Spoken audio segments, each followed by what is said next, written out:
Hey guys, tonight we enter a world that usually hides in the shadows, a world tucked away beneath the cobblestones and behind the closed doors of history. We are going to explore the silent, dimly lit streets of a medieval city, but we are not here to watch the knights ride in parades or to feast in the great halls of a castle. Instead, we are here to follow the footsteps of the most essential, yet most invisible, workers of the past. You are going to step into the heavy boots of a Gong Farmer, the brave soul responsible for cleaning the city, while everyone else is dreaming. You might picture this life as pure misery, a dark and dirty existence that no one would ever choose. You probably believe this job was reserved for the lowest of the low, a punishment for criminals or the desperate. But in reality, it was often a well-paid profession, a respected trade for those strong enough to handle the night shift and the heavy lifting. It is a job of quiet solitude, of rhythmic labor, and of a strange, peaceful duty to the city that relies on you. Before you get too comfortable and possibly fall asleep halfway through, tap like and subscribe, but only if you genuinely enjoy this odd mix of boredom and history. It keeps the channel alive and the stories just sleepy enough to help you drift off again next time. I would love to know where you are listening from tonight. Are you tucked into a warm bed in a snowy city? Or are you resting under a fan in a tropical heat? Let me know in the comments what time it is in your corner of the world. Now, dim the lights. Let the world outside grow quiet, and turn on a fan if you like that soft, steady hum in the background. Let your shoulders loosen and your breathing slow. This is your time to drift. No rush, no deadlines, no noise. Just you, a little warmth in the air, and the faint whisper of history waiting to unfold. So, settle in, and let's ease gently into tonight's journey together. Your eyes open before the sun has even thought about rising. The room is dark, filled with the thick, velvety blackness of the middle of the night. There is no alarm clock ringing, no digital light blinking on a bedside table, just the internal rhythm of your body telling you it is time. You lie still for a moment, feeling the scratchy comfort of the straw mattress beneath your back and the heavy warmth of the woolen blanket pulled up to your chin. The air in the room is cool, carrying the faint, earthy scent of the dried herbs hanging from the rafters and the lingering smoke from the hearth that burned down to embers hours ago. Around you, the house is silent. You can hear the slow, rhythmic breathing of your family sleeping nearby. They are deep in the rest that belongs to the day laborers, the bakers, and the weavers, people who live their lives under the sun. But your day begins when theirs ends. You are a creature of the night, a guardian of the city's cleanliness, and the silence of the house is your signal to begin. You push the blanket aside, and the cool air greets your skin, waking you up more effectively than any splash of water. You swing your legs over the side of the bed, and your feet find the rush mat on the floor. It feels rough and familiar against your soles. You move slowly, careful not to make a sound. You know every creak in the floorboards, every uneven stone, and you navigate the darkness with the ease of someone who has done this 1,000 times. You reach for your clothes, which are folded neatly on a wooden chest at the foot of the bed. In the dark, your hands find the rough texture of your tunic. It is made of sturdy, coarse wool, thick enough to keep out the chill of the night air.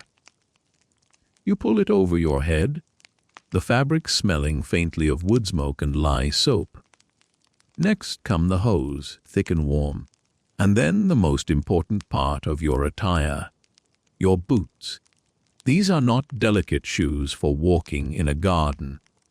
These are heavy, knee, high leather boots, treated with layers of tallow and grease to make them waterproof. You sit on the edge of the chest and pull them on, feeling the stiffness of the leather as you lace them up tight. They feel like armor for your feet, heavy and secure. You stand up and stamp your heels softly to settle your foot inside. If you think your modern work boots are heavy, try wearing leather that has been soaked in oil and reinforced with iron nails.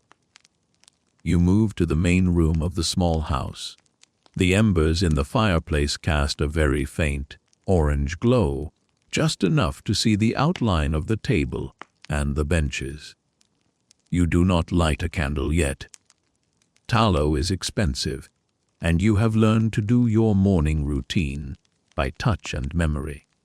You find the loaf of dark rye bread left out for you on the table. You tear off a chunk, the crust hard and satisfying, and chew it slowly. It tastes of grain and earth. You wash it down with a sip of small beer from a clay jug. The liquid is cool and thin, not strong enough to cloud your head, but just enough to give you energy for the labor ahead. It is a strange feeling, eating your breakfast while the rest of the world is deep in the middle of their sleep. There is a peace to it, a solitude that you have come to enjoy. You are the only one awake in this little corner of the world. You do not have to rush to beat the morning traffic or worry about the noise of the market. You have the stillness all to yourself. Now, you must gather your tools. You move to the corner of the room where your equipment waits. First, the lantern. It is a sturdy thing, made of pierced iron with a sheet of thin horn to protect the flame. You open the little door of the lantern and take a small splinter of wood. You kneel by the hearth and touch the wood to the glowing embers until a small flame catches. You carefully transfer this flame to the candle inside the lantern. The wick catches, and a soft, yellow light blooms in the room, pushing back the shadows. The light dances on the walls, making the familiar pots and pans hanging on hooks look like strange shapes. Next, you pick up your buckets. These are not ordinary pails. They are large, deep tubs made of strong oak staves bound together with iron hoops. They are heavy even when they are empty. You run your hand along the rim, checking for any splinters or cracks. The wood is dark and stained from years of use, and the insides are coated with pitch to make them watertight. You lift them, one in each hand, feeling the weight settle into your shoulders. This is the weight you will carry all night, a constant companion in the dark. You also take your pole. It is a long, smooth piece of ash wood, taller than you are. You use it to balance the buckets across your shoulders, or sometimes to test the depth of the ground before you step. It is polished smooth by the friction of your hands and the rub of the heavy buckets over time. You slide the pole through the rope handles of the buckets and lift the whole assembly onto your shoulder. The wood presses into your tunic, a familiar pressure. You walk to the door of your house. The latch is cold metal under your fingers. You lift it slowly, trying to keep the iron from clicking too loudly. The door swings open, and the night air rushes in. It is colder than the air inside, crisp and damp, with the fog that rolls off the river. You step out onto the street and close the door behind you, sealing your family back into their warm, safe cocoon of sleep. You are now standing in the street. The city is asleep. The houses loom above you, their upper stories jutting out over the narrow street, blocking out most of the sky. But in the gaps between the roofs, you can see the stars twinkling, cold and distant. The moon is a sliver of white, casting long, pale shadows across the cobblestones. There are no street lights here, no neon signs buzzing, no headlights sweeping across the walls. The only light comes from the lantern in your hand, casting a small, swinging circle of yellow on the ground near your boots.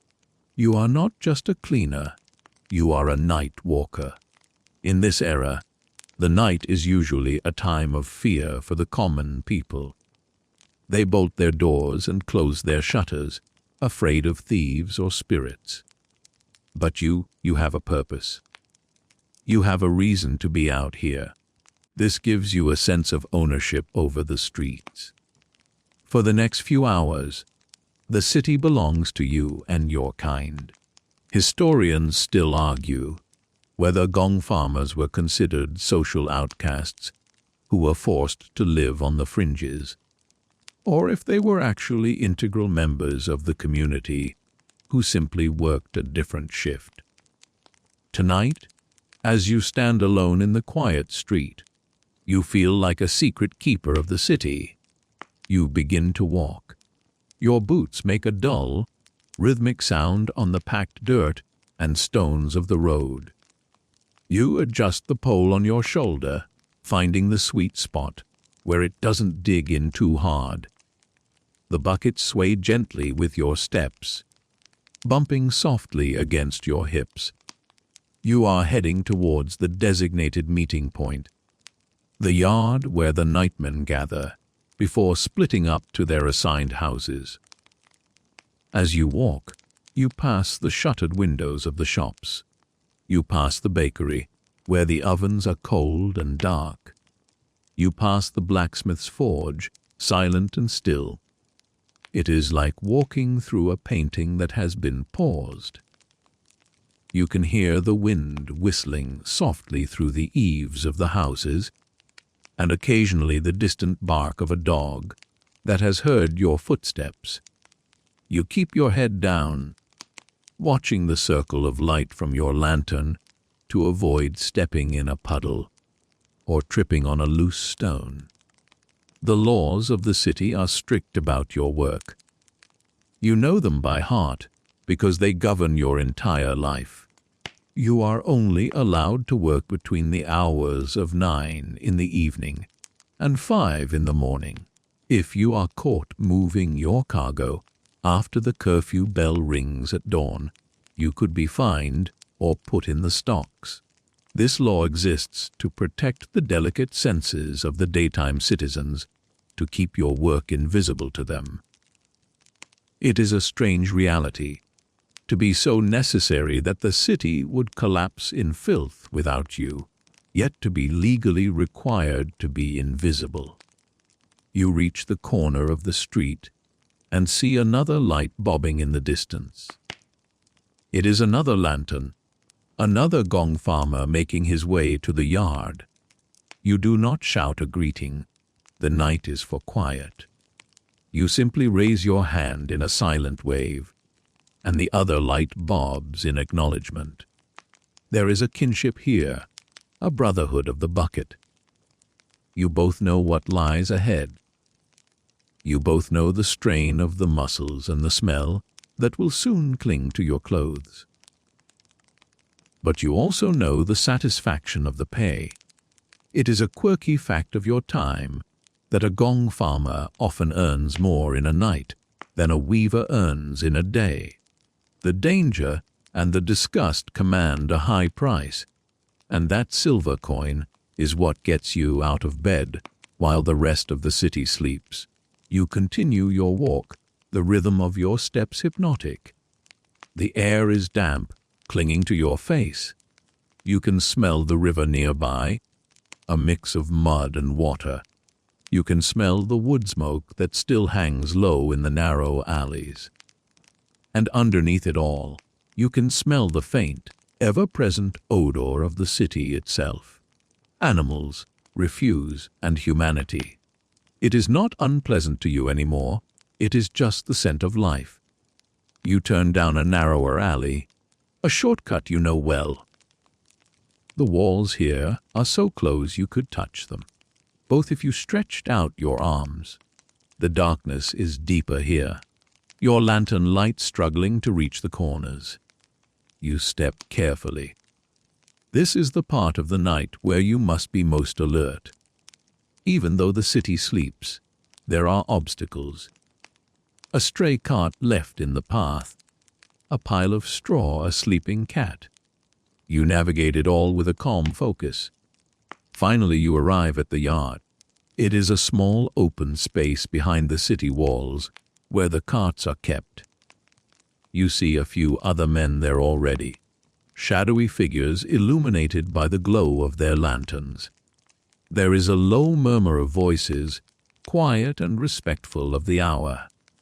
You set your buckets down on the ground. The wood makes a hollow sound as it hits the earth. You stretch your arms, rolling your shoulders to loosen them up. You check your lantern again, making sure the candle is burning steadily. You will need every bit of that light tonight. You look at your tools. The shovel with the wide, flat blade, the scraping tool for the corners, and the thick rope for lowering the buckets. They are simple tools, crude by modern standards, but they are effective. They are extensions of your own hands. You wait for the foreman to give the signal. He is an older man, his face weathered and lined, holding a piece of parchment with a list of houses that need service tonight. He speaks in a low rumble, assigning teams to different districts. You listen for your name, nodding when you hear it. You have been assigned a large merchant's house near the market square. It is a big job, likely a deep pit that hasn't been emptied in months. You feel a twinge of anticipation and dread mixed together. A deep pit means hard work, but it also means good pay. You pick up your buckets again. The brief rest has cooled your muscles, and the weight feels heavy for a moment before you adjust. You nod to your partner, a young man who is still new to the trade. He looks sleepy, his eyes blinking in the lantern light. You give him a reassuring nod. He will learn the rhythm soon enough. You remember your first night, the exhaustion, the struggle to stay awake. Now, it is second nature. You lead the way out of the yard, back into the maze of streets. The anticipation of the work builds in your chest. You are no longer just a man walking in the dark.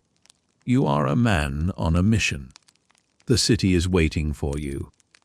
The hidden, dirty, necessary heart of the city is waiting to be cleaned. You move with purpose, your boots thudding softly, your lantern swinging, a small star moving through the galaxy of the sleeping town. As you walk, you think about the people sleeping in the houses you pass. They are dreaming of tomorrow's profits, of their loves, of their fears. They do not know you are passing by. They do not know that you are the reason they can wake up to a city that is livable. You are the invisible mechanism that keeps the gears of society turning. It is a thankless job in the daylight, but here in the dark, there is a quiet dignity to it. The wind picks up slightly, rustling the thatched roofs above. You pull your collar up tighter around your neck. The cold is biting, but it keeps you alert. You focus on the path ahead, on the pool of light from your lantern. One step, then another. The night shift has officially begun. You are awake, you are ready, and the city is yours. You tighten your grip on the rough wooden handles of your equipment. As you turn away from the yard, and plunge into the deeper network of the city's veins. The main streets were wide enough for a cart to pass, but your destination lies in the older, denser heart of the town. Here, the city planners of the past, if you can call them that, seem to treat space like a precious metal, hoarding every inch for buildings and leaving only narrow ribbons of air for the streets. You are entering the labyrinth, a place where the geography requires more than just walking.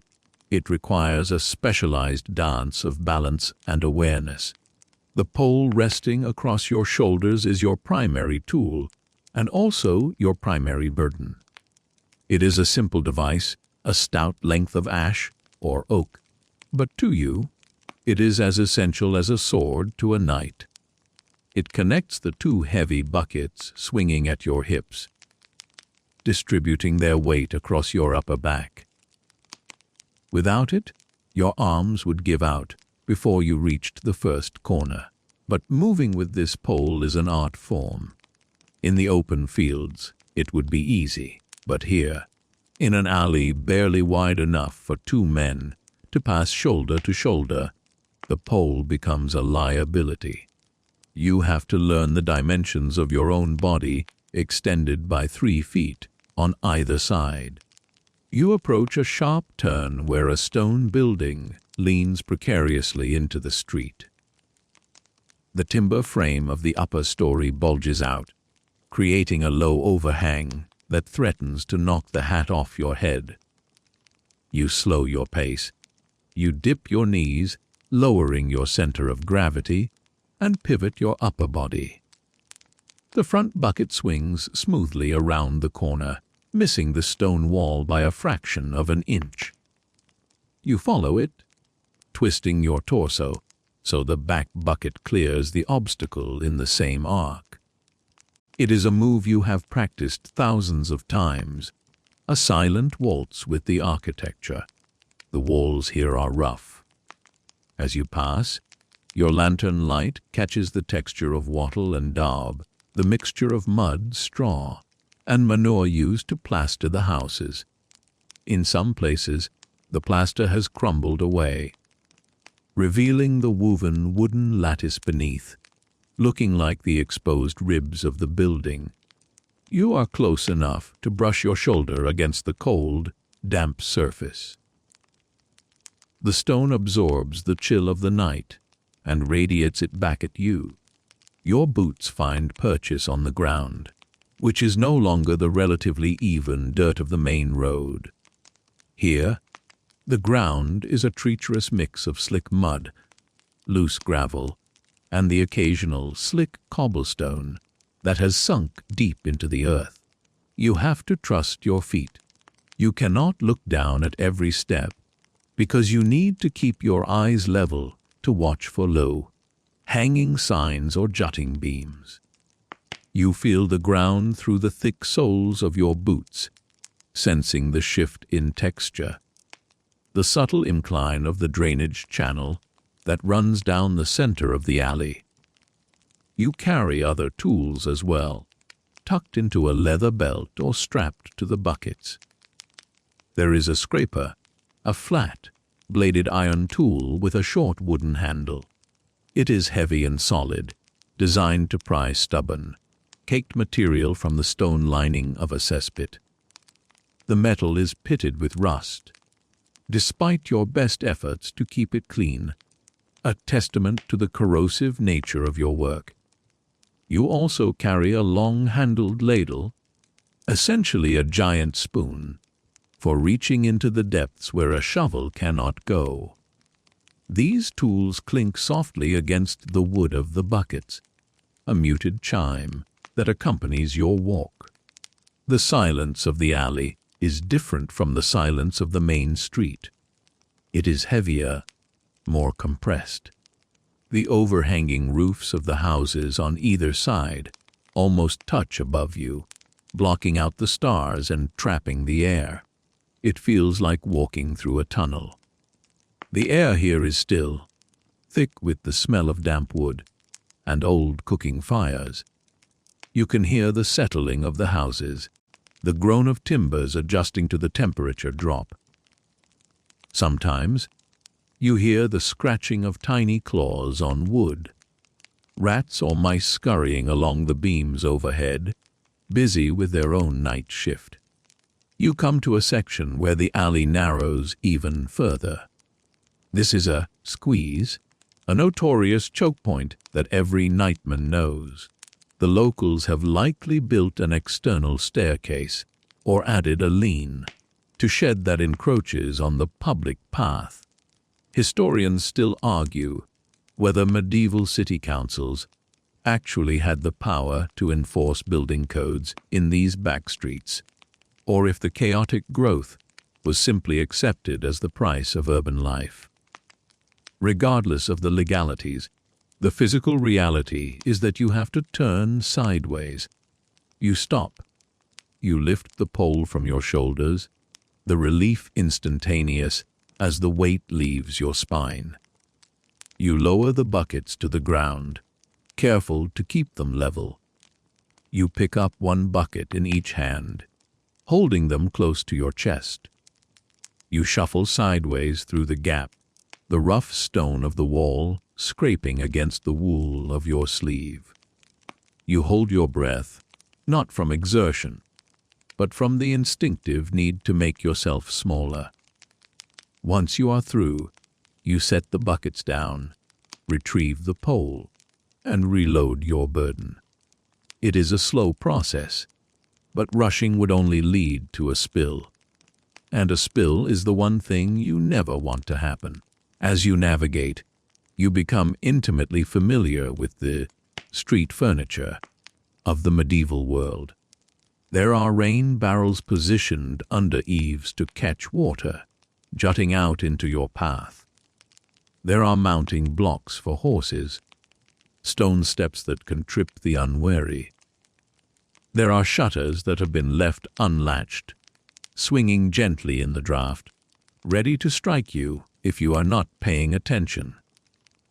You treat each of these obstacles with respect. You do not get angry at them. They are just part of the terrain, like rocks on a mountain path. Your lantern casts long, distorted shadows that dance on the walls. The light reveals the accumulated grime of the city. You see the stains on the walls where water has dripped for decades, creating patterns that look like maps of strange lands. You see the moss growing in the cracks of the stones, vivid green even in the yellow candlelight. It is a world of textures: rough stone, splintery wood, slick mud, soft moss. Your hands, callosed and strong, know these textures well. You reach a small intersection where three alleys meet. In the center stands a communal well. It is a stone circle with a wooden roof, the bucket hanging motionless from its chain. This is a landmark for you. You know that from here, you need to take the left fork to reach the merchant's house. You pause for a second, leaning your weight on the pole to rest your legs. The well is a gathering place in the day, full of gossip and noise, but now it is a silent sentinel. You imagine the water deep below, cool and pure, a stark contrast to the liquid you deal with. There is a quirky tidbit about your trade that often brings a faint smile to your face in some cities. The tools of the Gong Farmer, the buckets, the poles, the scoops, were considered so unclean that they were legally required to be burned when they wore out, rather than repurposed for firewood or other uses. It means that every tool you hold is destined for the fire, a temporary object with a singular purpose. It gives the wood in your hands a feeling of transience. This pole will not become a fence post or a chair leg. It lives and dies with the job, just like you in this moment. You resume your walk. The alley begins to slope downwards. This changes the physics of your movement. You have to lean back slightly to counteract the pull of gravity on the heavy buckets. Your boots dig harder into the dirt to prevent slipping. You feel the strain in your calves, the tightening of your thighs. It is a workout that no gym could replicate, a functional strength built on uneven ground and awkward loads. You pass the back door of a tavern. Even at this hour, there is a faint warmth radiating from the wood. You can smell stale ale and roasted meat. Perhaps a few dedicated drinkers are asleep on the benches inside, or the innkeeper is up early prepping the dough. You move past quietly. You are a ghost to them. You exist in the negative space of their lives. The buckets you carry are a marvel of cooperage. They are not perfectly round, but slightly oval, designed to sit flatter against the hip when carried. The iron hoops are driven on tight, compressing the wood so that not a drop can escape. You appreciate the craftsmanship. Someone spent hours shaping these staves, heating the iron, hammering it home. You rely on that unknown cooper's skill every night.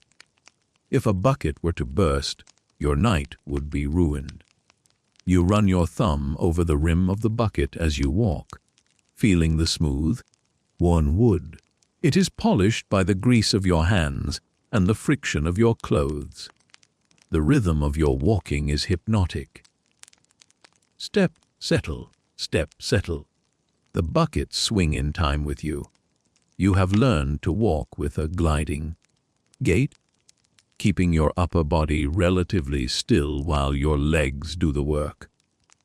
It looks strange if you see it in the daylight, a sort of shuffling, rolling walk. But it is the only way to keep the liquid load steady. You are a human gyroscope. You turn the final corner, and the alley widens slightly. You have reached the rear of the merchant's house. It is a large timber, framed structure that dominates the block. The back gate is tall and solid, barred from the inside. This is your workplace for the night. You approach the gate and look for the small, discreet mark chalked on the wood, a circle with a line through it. This is the signal that the pit is full and the household is expecting you. You lower the buckets to the ground again, the tension leaving your shoulders with a rush of blood. You flex your fingers, which are stiff from gripping the pole. You take the lantern and hold it up to inspect the gate. There is a small gap at the bottom, just enough for a rat to squeeze through. You can smell the specific, potent scent of the cesspit from here. It is faint, drifting out from the yard, but unmistakable. You have to wait for your partner to catch up. He is carrying the ladder and the heavy rope coil.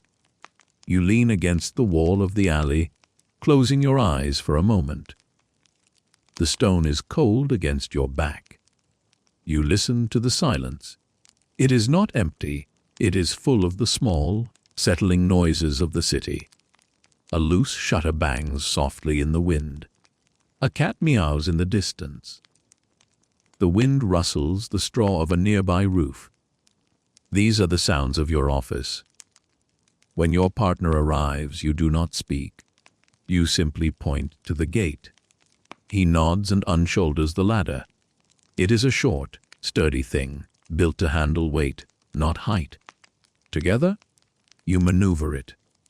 The alleys are so tight that swinging a ladder around is a geometric puzzle.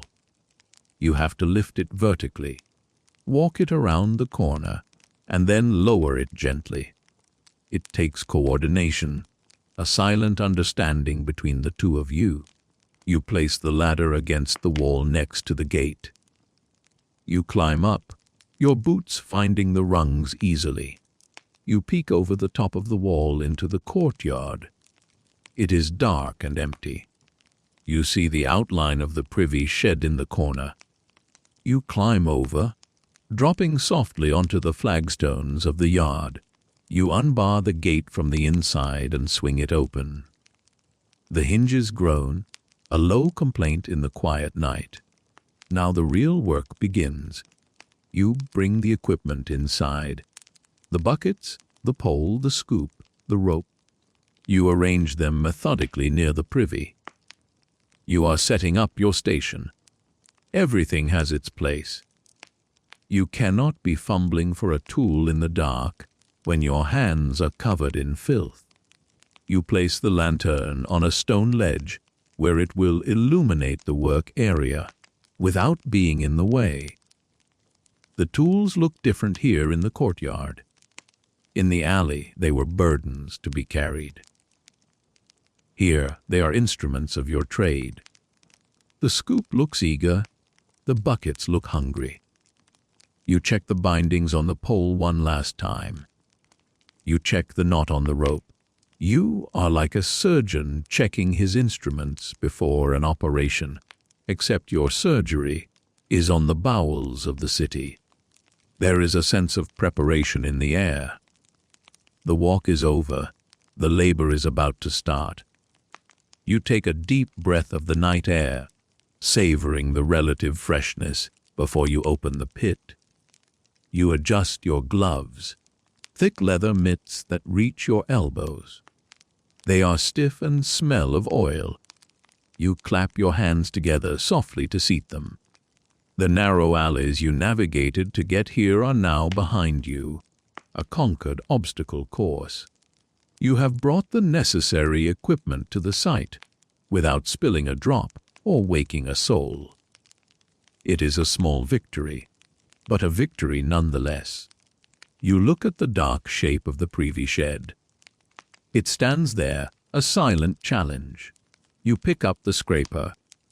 Your partner picks up the lantern. You nod to each other. It is time to open the vault. You step forward, your boots heavy on the paving stones. The tools in your hands feel familiar, extensions of your will. You are the master of this domain, the expert in a field no one wants to know about. The night is deep, the city is asleep, and you have work to do. You stand before the heavy wooden hatch that covers the cesspit, the iron ring cold and damp under your gloved fingers. This is the threshold. Behind you lies the open courtyard, filled with the relatively fresh, crisp air of the winter night, carrying the faint perfume of wood smoke and the river.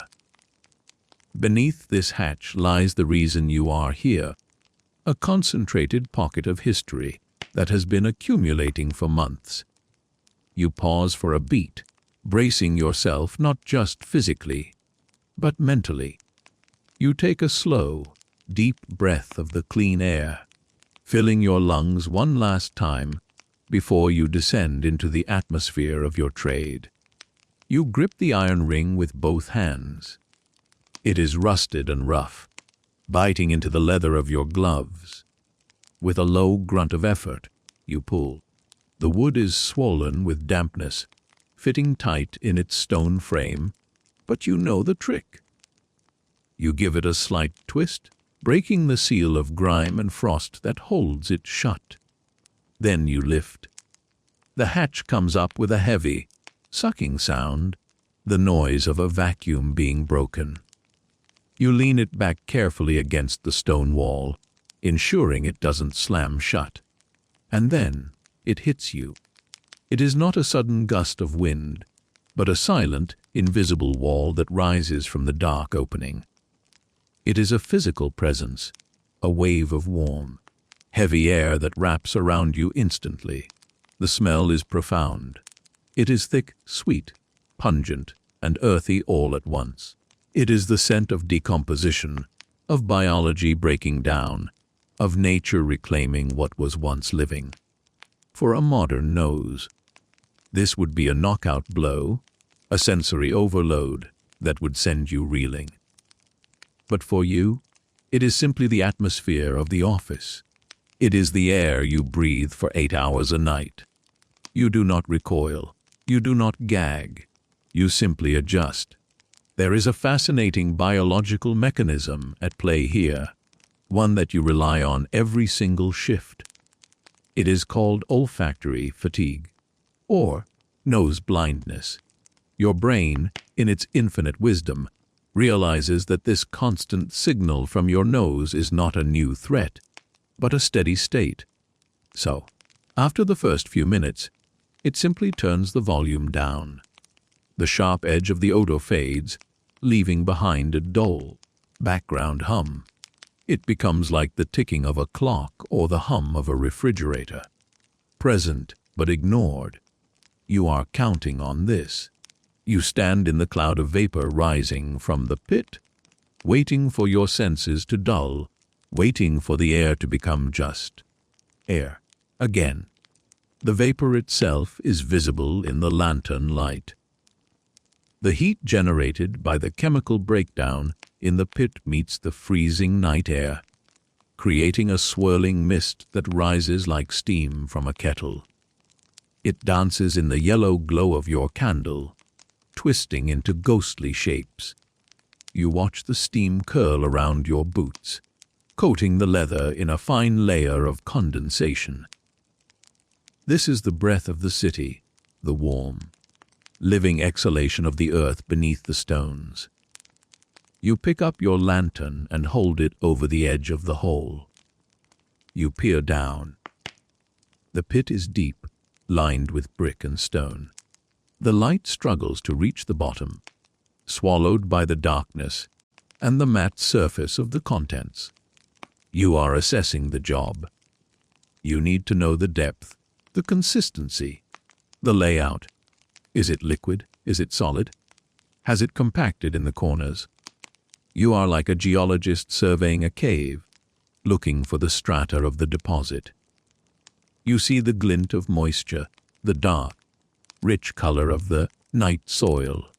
To the people sleeping in the beds upstairs, this pit is a place of waste, a dark corner to be forgotten. To you, it is a resource. It is a commodity. There is a quirky economic reality to your work that often surprises people. The contents of this pit are valuable. The night soil is rich in nitrogen and phosphorus, a potent fertilizer that farmers outside the city walls are desperate for. You are not just a cleaner, you are a harvester. You are collecting the fuel that will grow next year's wheat and barley. In a way, you are part of a perfect circle. The grain comes into the city, becomes bread, is consumed, and then you take it back to the fields to grow more grain. You are the link that closes the loop. You turn to your partner and nod. He passes you the long-handled scoop. You grip the smooth wood of the handle, feeling the balance of the tool. You lower it into the darkness. You hear a soft squelch as it meets the surface. You push down, feeling the resistance, then twist your wrists to fill the ladle. You lift. The weight is significant. This is dense material, heavier than water, heavier than mud. You bring it up, hand over hand, the muscles in your back shifting under your tunic. You swing the scoop over the open mouth of your oak bucket and tilt it. The cargo slides out with a heavy, wet slap, filling the bottom of the bucket. The smell surges again with the disturbance, a fresh wave of ammonia and musk. It clings to your clothes, to your hair, to your skin. It is a scent that will follow you home, that will live in the fibers of your wool tunic, no matter how much lye soap you use. Historians still argue whether medieval Gong farmers faced total social ostracization due to this lingering odor, or if their essential role and high pay gave them a unique, respected status within their own neighborhoods. Perhaps it was a bit of both. You are the person everyone needs, but no one wants to sit next to at church. You work in a rhythm. Scoop, lift, scoop, lift, pour. The repetition is soothing. It requires focus, but not complex thought. Your mind is free to wander as your body performs the mechanical task. You think about the strange intimacy of this job. You know more about the health and habits of this household than their doctor does. You know who is eating well, who is sick, who is wasting food. You are the silent confessor of the body. The air in the courtyard is damp and heavy. The fog from the river has thickened, it mixing with the steam from the pit. It creates a strange, isolated world. You cannot see the stars anymore, only the gray swirling mist above the courtyard walls. The sounds of the city are muffled by the fog, making the scrape of your scoop and the splash of the waste sound incredibly loud. You feel like you are working in a bubble, separated from the rest of reality. You notice the temperature changing. The heat radiating from the pit actually warms the immediate area. On a freezing night like this, it is almost a comfort. You are standing in a pocket of warmth, generated by the very thing you are removing. You might not call it cozy in the traditional sense, but when your fingers are numb with cold, any source of heat is welcome. You lean into the work, letting the exertion warm your blood. Sometimes, to combat the overwhelming nature of the air, you might carry a small bundle of herbs in your pocket, rosemary, lavender, or dried sage. You can crush a leaf between your fingers and hold it to your nose, a brief respite of sharp, clean scent in the middle of the heaviness. But mostly, you just ignore it. You have to. If you focused on the smell, you would never finish the job. You have trained your mind to separate the sensation from the disgust reaction. It is just data. It is just information about the environment. The sheer density of the odor in these enclosed spaces gave rise to the medieval theory of miasma. People believed that this bad air was not just unpleasant, but actively malicious, that the smell itself carried disease. By standing here, breathing this in, you are considered to be risking your life, flirting with the invisible spirits of sickness. It adds a layer of bravery to your work. You are not just moving dirt. You are battling a cloud of potential death. You pull your scarf up over your nose, a primitive filter against the miasma. It smells of your own wool and sweat, a familiar barrier against the outside world. As the bucket fills, the smell changes slightly. The fresh material at the top has a sharper scent, while the older layers at the bottom of the pit have a deeper, more compost-like odor. You are digging through time. You are excavating the past month of the household's life.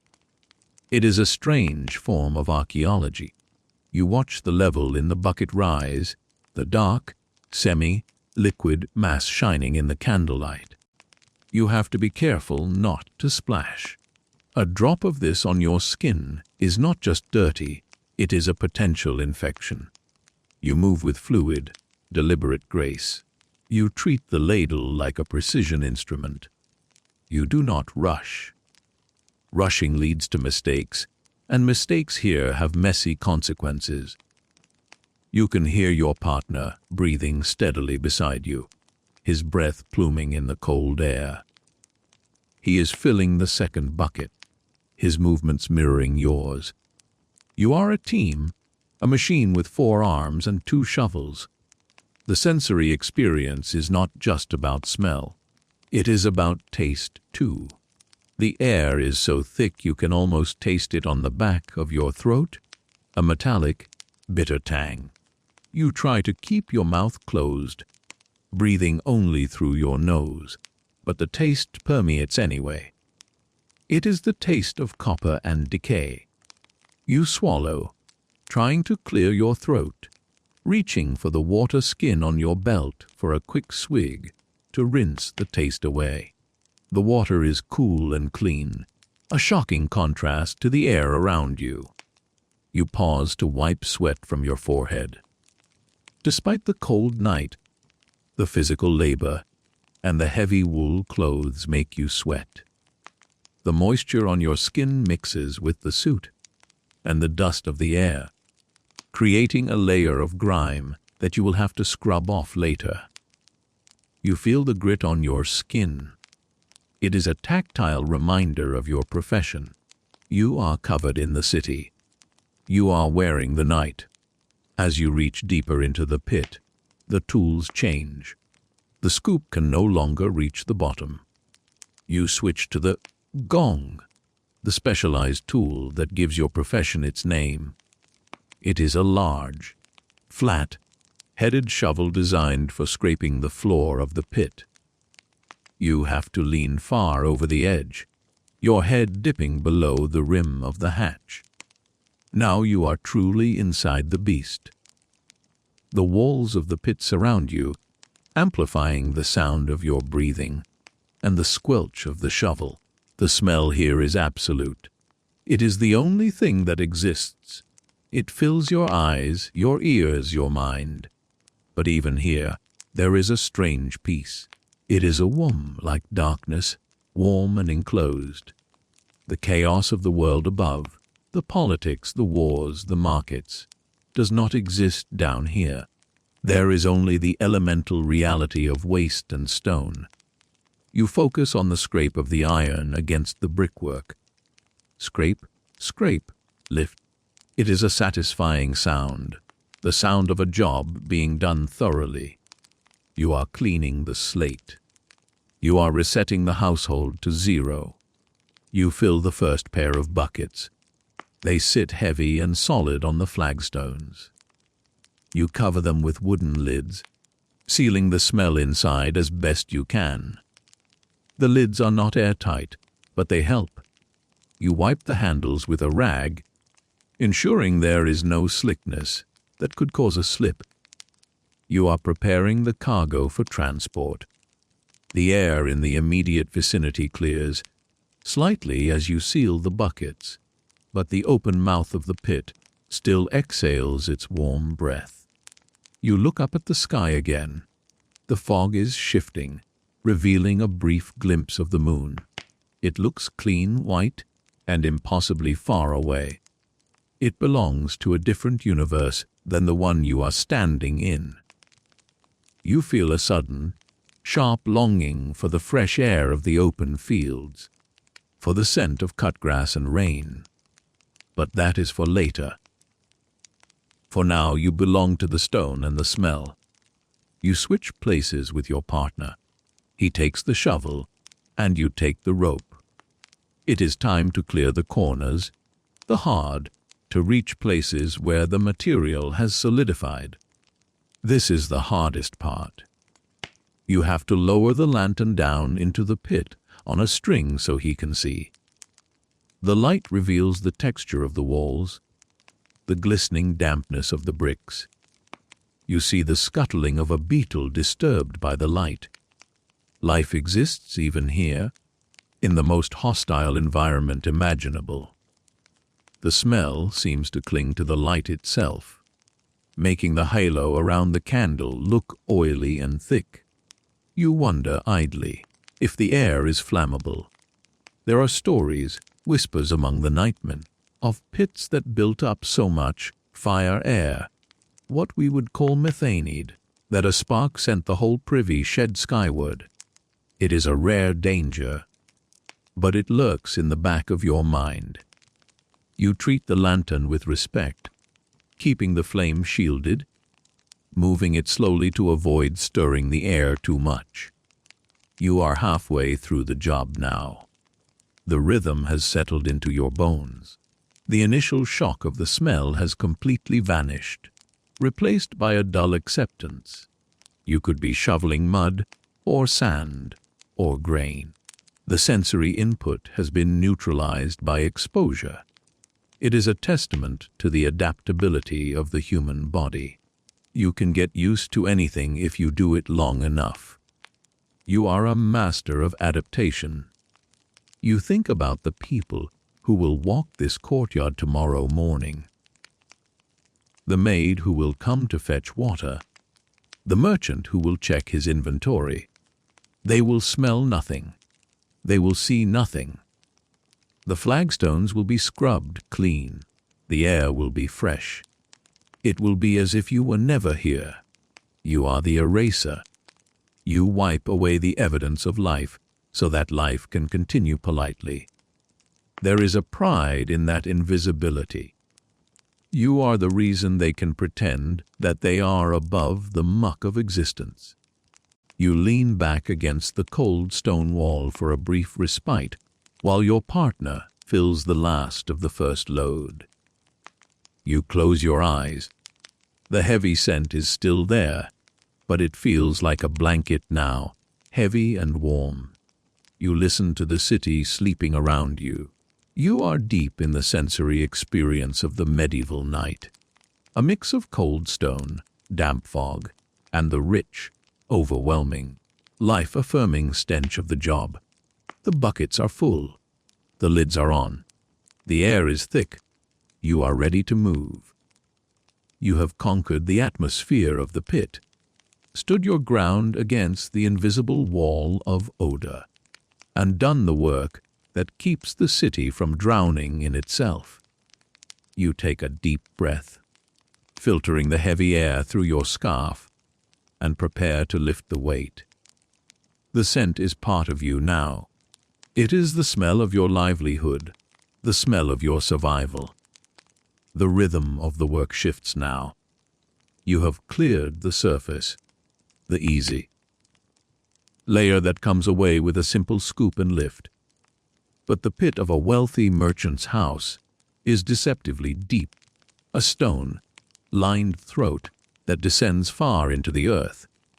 Now comes the part of the night that separates the novices from the veterans. You are no longer just a cleaner. You are a navigator of an invisible, treacherous ocean. The air down there, trapped beneath the stone floor for months, has changed. It is no longer just air.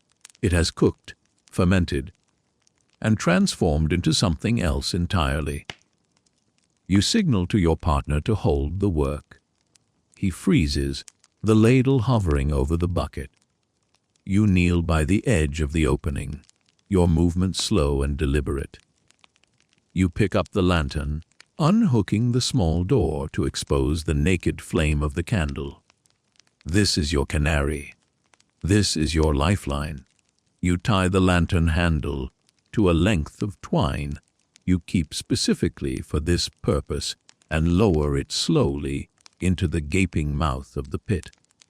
You watch the flame with the intensity of a hawk spotting prey. As the lantern descends past the first few feet, the yellow light remains steady.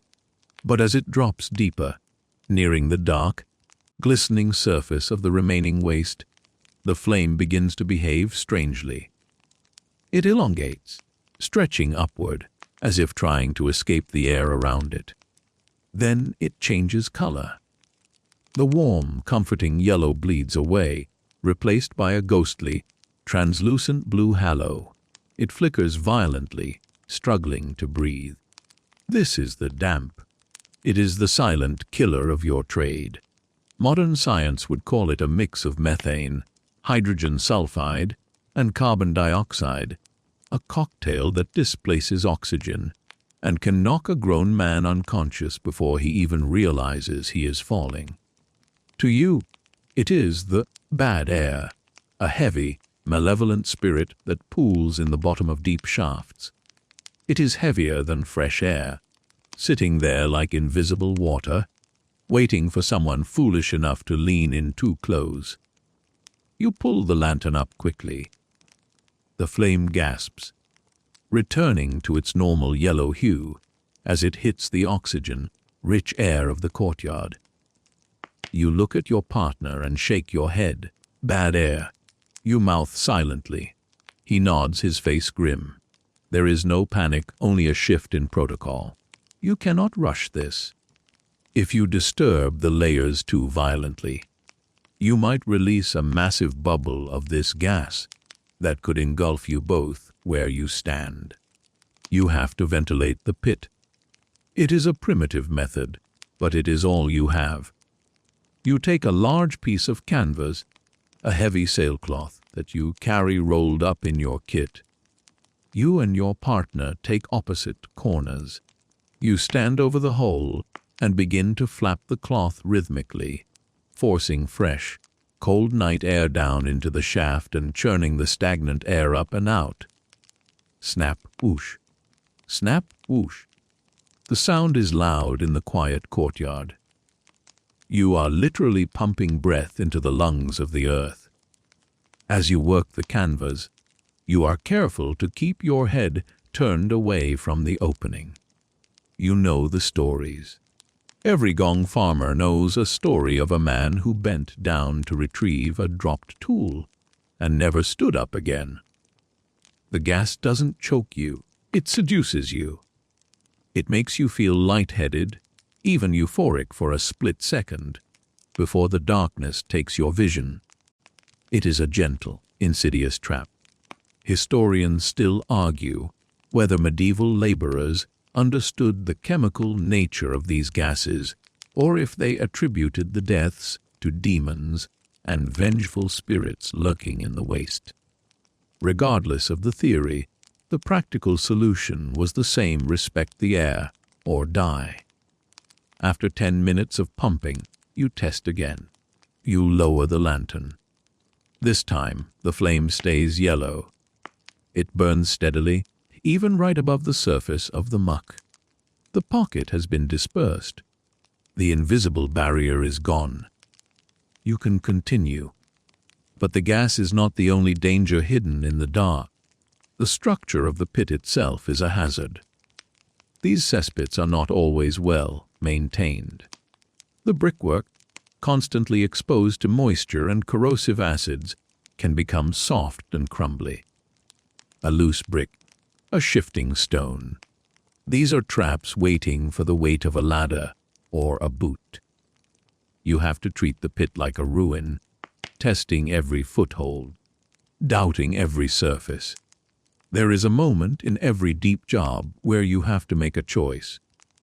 The scoop is too short. The pit is too deep to get the bottom layer, the dense, compacted material that the homeowner is paying you to remove. You have to go in. This is the part of the job description they don't put on the flyer. You are going to descend into the pit. You secure the ladder. You check the feet, jamming them into the corners of the pit floor as best you can from above. You test the top rung, putting your full weight on it to see if the ladder slips. It holds. You look at your partner. He moves to the edge, holding the rope that is tied around your waist. This is your safety line. If you slip, if the air turns bad again, if the ladder breaks, he is your anchor. He wraps the rope around his forearm, bracing his legs. You trust him with your life. You step onto the ladder. The wood is slick with the condensation of the pit. You grip the rungs tightly, your gloves feeling the slimy texture of the wood. You descend. 1 step, 2 steps. The air gets warmer. The smell, which you had grown used to up above, becomes a physical weight again.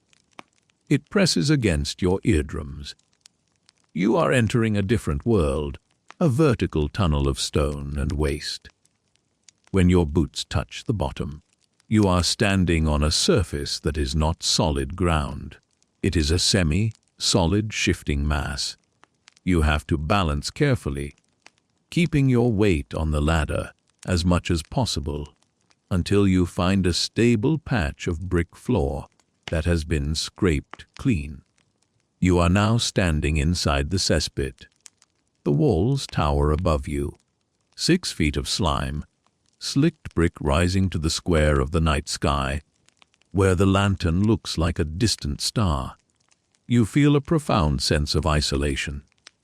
Your partner is only 6 feet away, but he is in the world of the living, the world of fresh air. You are in the underworld. The acoustics are strange down here. Your own breathing sounds like a bellows, loud and raspy. The scrape of your boots on the brick echoes. You are enclosed in a capsule of history. You begin to shovel. You use the short-handled spade now, working in the tight confines. You fill the bucket that your partner lowers down to you on a rope. It is back, breaking work. You cannot stand up straight. You are hunched over, digging at your feet. The heat is intense. Sweat pours down your face, stinging your eyes. You cannot wipe it away easily because your hands are covered in the muck. You just have to blink it away. You keep a wary eye on the walls. You see the movement of small things in the cracks. Rats. They are the other inhabitants of this domain. They scurry along the ledges, their eyes reflecting the light of your lantern. They are usually more afraid of you than you are of them, but a cornered rat in a dark pit is a dangerous thing. You slap the flat of your shovel against the wall, thwack, to startle them away. The sound reverberates, a dull thud that shakes dust loose from the mortar. There is a quirky, almost unbelievable fact about your profession. Sometimes you find things down here that are not waste. People drop things. In the dark, in a hurry, things slip from fingers. Coins, rings, keys. But right now, you are not looking for treasure. You are looking for structural failure. You notice a bulge in the brickwork near your shoulder. The pressure of the earth outside is pushing the wall in. It looks like a blister ready to burst. You freeze. You tap the wall gently with your knuckle. It sounds hollow. The mortar has washed away, leaving the bricks held in place by nothing but habit and friction. If that wall gives way, you will be buried not just in earth, but in the contents of the pit. You are standing in a potential tomb. You call up to your partner, your voice calm but urgent. Walls loose on the north side. Pulling up. He doesn't ask questions. He immediately tightens the rope. You scramble up the ladder, moving with a speed that defies the slippery rungs. You do not breathe easily until you are over the lip of the hatch and back on the flagstones of the courtyard. You look back down. A few seconds later, you hear a wet plop and the rattle of stone. A section of the brickwork you were just looking at has peeled away and fallen into the sludge. You let out a breath you didn't know you were holding. That was close. It is a reminder that the city is old and its foundations are rotting. You are working in the decay, and the decay is always trying to claim you. You decide the risk is too high to go back down. You will have to finish the job from the top, using the long scoop and a lot of patience. It will take twice as long, but you will go home alive. This is the constant calculation of the Gong Farmer efficiency versus survival. You choose survival every time. The merchant might complain that the corners aren't perfectly swept, but you can explain the crumbling wall. He won't want his courtyard collapsing any more than you do. You resume the work from above. The adrenaline fades, leaving your muscles shaking slightly. You focus on the rhythm again. Dip, twist, lift. You are careful not to bang the tools against the sides of the shaft, lest you trigger another collapse. You treat the pit like an unexploded bomb now, handling it with kid gloves. As you work, you notice the effect the fumes have had on you, even from that brief exposure. Your head throbs with a dull ache behind the eyes. Your throat feels raw, stripped by the ammonia. This is Gonger's lung, a mild, chronic irritation that never really goes away. It is the price of the trade. You reach for your water skin again, rinsing your mouth, spitting the water onto the cobblestones. You never swallow the first mouthful after being down there. There is also the danger of the splashback. As you drop the heavy scoop into the deep, liquid mire, the displacement can send droplets flying upward. You have to turn your face away at the exact moment of impact. It is a reflex now, a turning of the cheek. If a drop gets in your eye, it means a painful infection, perhaps blindness in that eye. You have seen older nightmen with cloudy, scarred eyes. You wear your hat pulled low, the brim acting as a shield. The wind shifts in the courtyard, blowing a sudden gust down into the pit. This is dangerous too. The sudden change in pressure can force a burp from the pit, a rapid upwelling of gas. You feel the air pressure change in your ears. You step back instantly, dragging the bucket with you. A second later, a bubble bursts on the surface below, releasing a potent, visible cloud of vapor. If you had been leaning over, you would have taken that right in the face. The pit is alive. It breathes. It reacts to the wind. It defends itself. You work with a heightened sense of hearing. You are listening for the trickle of water. Sometimes, these pits intersect with underground streams or leaking wells. If water starts pouring in, the sludge can turn into a quicksand, like slurry that is impossible to shovel. You hear the drip, drip, drip of condensation, but no rushing water. That is good. The pit is dry enough to work. You are also watching the light. The sun is your deadline, but the moon is your clock. You can tell by the position of the moon over the roofline that it is past midnight. The deep hours, the dangerous hours. Fatigue is setting in. Your muscles are tired. Your reflexes are slowing down. This is when mistakes happen. You force yourself to slow down even more. Slow is smooth, smooth is fast. It is a mantra. You clear the last major blockage from the center of the pit. The level has dropped significantly. You have won the battle against the main mass of the waste. The danger of the gas is lower now that the bulk of the material is gone, but the structural danger remains.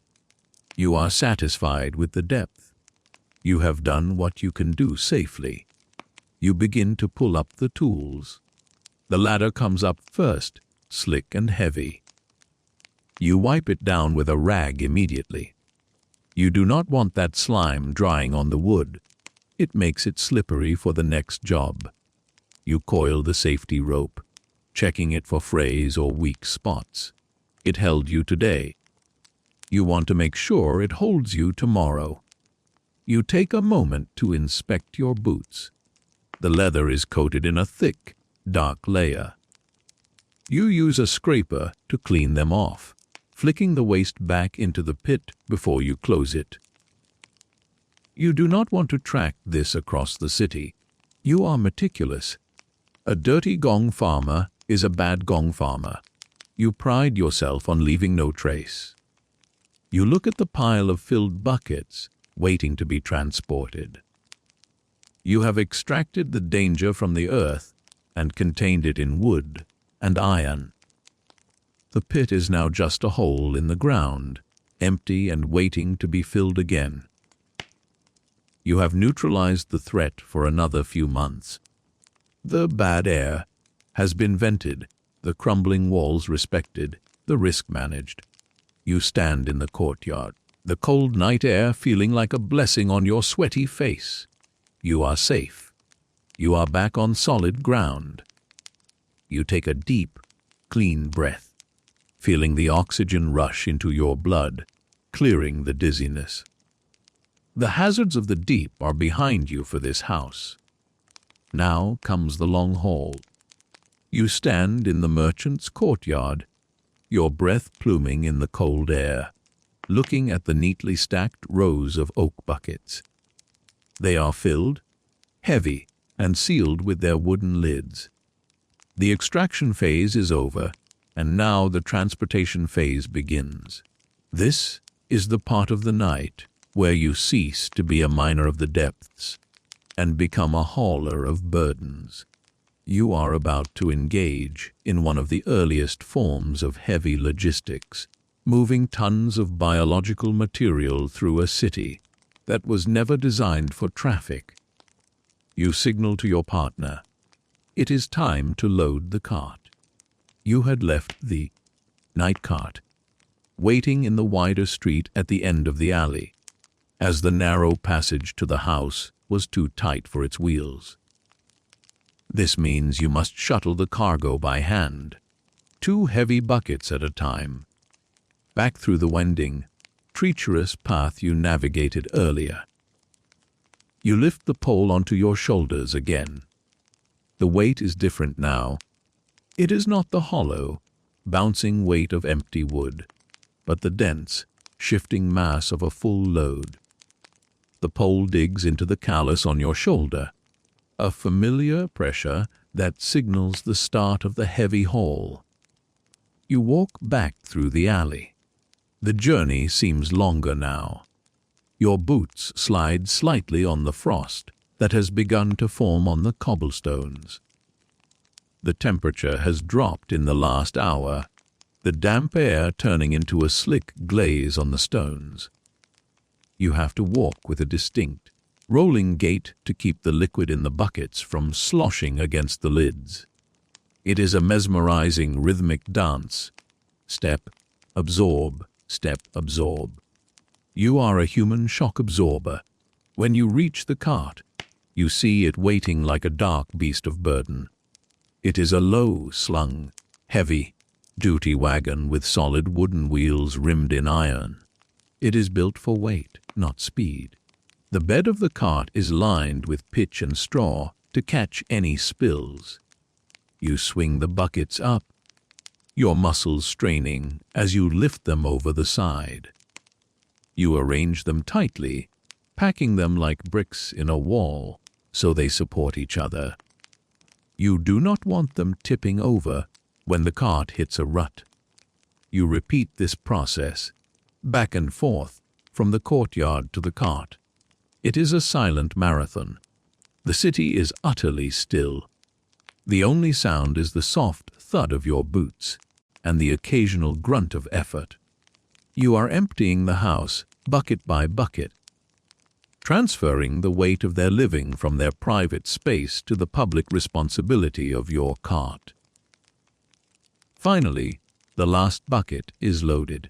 The cart sits low on its axles, groaning slightly under the mass. You cover the load with a heavy canvas top, tying it down securely. This is partly to contain the smell, but mostly to keep the cargo out of sight. Even in the middle of the night, discretion is the better part of your valor.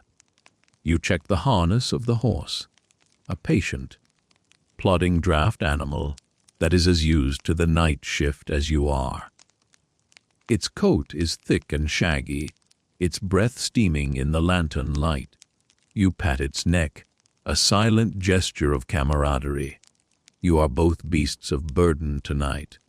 You take the reins and climb onto the driver's bench. The wood is freezing cold. You wrap your wool cloak tighter around your legs. You give a low whistle, and the horse leans into the collar. The cart lurches forward. The iron wheels grind against the stone, a low, rumbling vibration that you feel in your teeth. You are moving. The journey to the city gates is a slow procession. You stick to the main thoroughfares now, the wider streets where the cart can fit. You are following a paved route, though in the medieval context, paving often just means packed dirt or uneven stones. The cart bounces and sways. You constantly glance back, checking the top, listening for the ominous sound of a toppling bucket. You know every pothole on this road. You steer the horse around the deep ruts left by heavy rain, navigating the geography of the road by memory and lantern light. You pass the great cathedral in the center of the city. Its spire vanishes into the fog above, a silent giant watching over the sleeping houses. The stained glass windows are dark, the stone cold.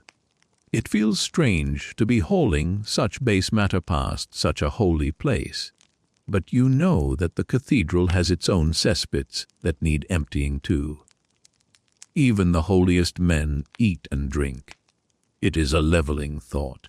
In the eyes of the Gong Farmer, all men are equal. As you rumble through the market square, you see the empty stalls. By day, this place is a riot of color and noise, full of merchants selling silk, spices, and fish. Now it is a gray, empty expanse. The wind whistles through the wooden frames of the stalls. You are the only commerce moving tonight. You are moving the byproduct of the market's consumption.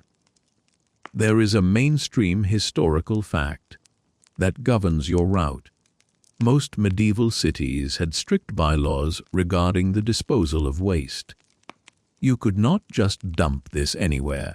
There were designated laystals or dung wharves, usually located downstream or downwind of the city.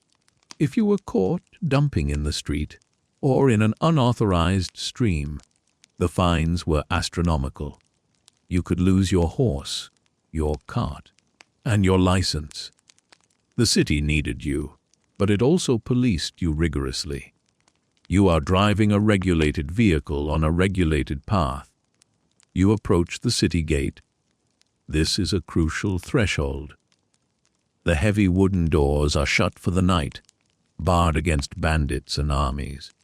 But there is a smaller sally port, or sometimes the main gate is cracked open just enough for the night traffic.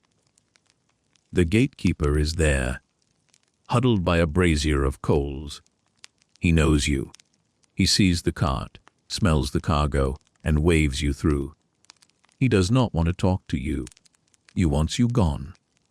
You pass through the thick stone archway, the sound of the wheels echoing loudly in the tunnel. And then you are out. You leave the claustrophobia of the city streets behind. The air changes instantly. It is colder here, more open. You are on the road that leads away from the walls. You look back and see the dark silhouette of the city, a fortress of stone and timber huddled against the night. You are now in the Liberties, the area just outside the jurisdiction of the city walls, but still part of its economic orbit. The road here is rougher, often just a muddy track. The cart shakes more violently. You have to slow the horse to a crawl. You are heading for the river, or perhaps a designated field where the waste is processed. In some cities, the destination is a dung boat, waiting at a wharf, ready to take the cargo further downstream. In others, it is a series of massive composting pits. Tonight, let's say you are heading to the pits. You feel the wind biting at your exposed face. There are no buildings to block it here. It sweeps across the open fields, carrying the scent of frost and wet earth. You are alone in the landscape. The solitude is profound. Inside the city, there was always the sense of sleeping humanity nearby. Here, there is just the dark horizon and the slow, rhythmic crunch of the wheels. You think about the destination of this cargo. It is not just disappearing. It is being transformed. There is a quirky, almost alchemical aspect to your work. This waste, this night soil is destined to become food. It will be sold to farmers who will spread it on their fields to grow the wheat that makes the bread that the merchant will eat next year. It is the circle of life, stripped of its romance and reduced to its smelly, essential mechanics. You are the engine of fertility, but there is another, stranger destiny for some of this material. Historians still argue about the extent of the saltpeter men's authority, but it is known that the nitrogen-rich soil from old cesspits and stables was a crucial ingredient in the making of gunpowder. The saltpeter, potassium nitrate, crystallizes in the earth of these pits. In a time of war, the king's men might come and dig up the floor of a barn or a privy to harvest the crystals. Your cargo is potentially explosive. You are hauling the raw material of warfare. It adds a strange gravity to the load. You are not just carrying waste. You are carrying the potential for future battles. You reach the lay stall. It is a desolate place, a muddy expanse of land near the riverbank. There are mountains of refuse here, shadowy mounds that steam in the cold air. It looks like a landscape from another planet. You pull the cart up to the edge of one of the pits. The smell here is incredible, a concentrated force that defies description. But again, your nose protects you. It is just the smell of the workplace. You set the brake on the cart.